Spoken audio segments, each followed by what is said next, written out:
Maligayang pagdating sa mga DIY ideas. May itetesting lang akong recipe ngayon at ang tawag ko dito ay yogurt cup muffins. Ito ay simpleng gawin at ang kailangan natin ay syempre itong yogurt. Ito. So ito ay 150 grams at gamit ang empty cup nito, dito natin isusukat ang ating oil, flour, at asukal. So, kailangan din natin ng 3 itlog, itong pack ng vanilla at baking powder, at konting lemon drops.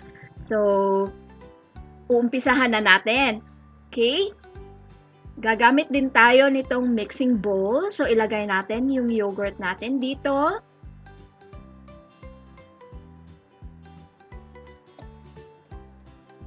Ayan. So, gagamit tayo ng 1 cup ng asukal. And then, 3 cups ng flour.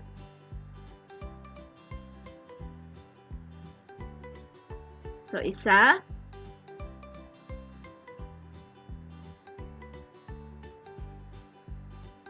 Dalawa. Ayan, 3.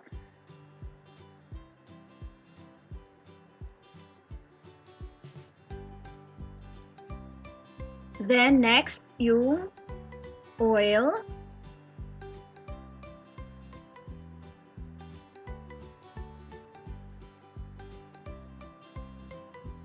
Then, ilagay yung 3 itlog dito.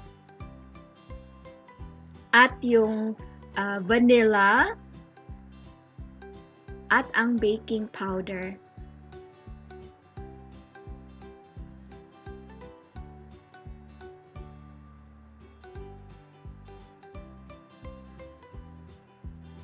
Then, i-mix ang lahat na ito ng mabuti.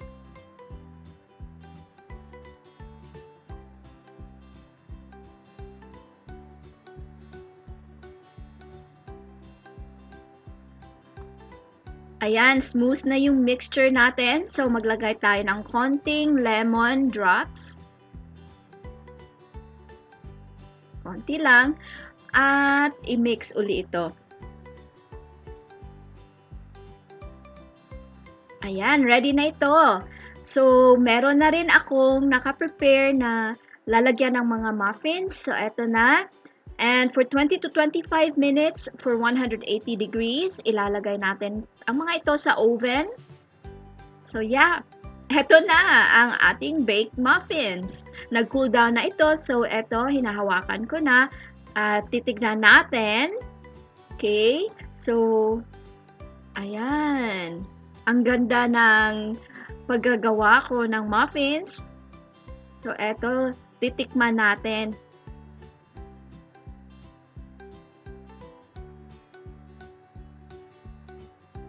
Wow! Ang ganda ng kulay at ang texture nito sa loob. Ayan, no? Walang masyadong hangin. At syempre, tikman ko na. Yes.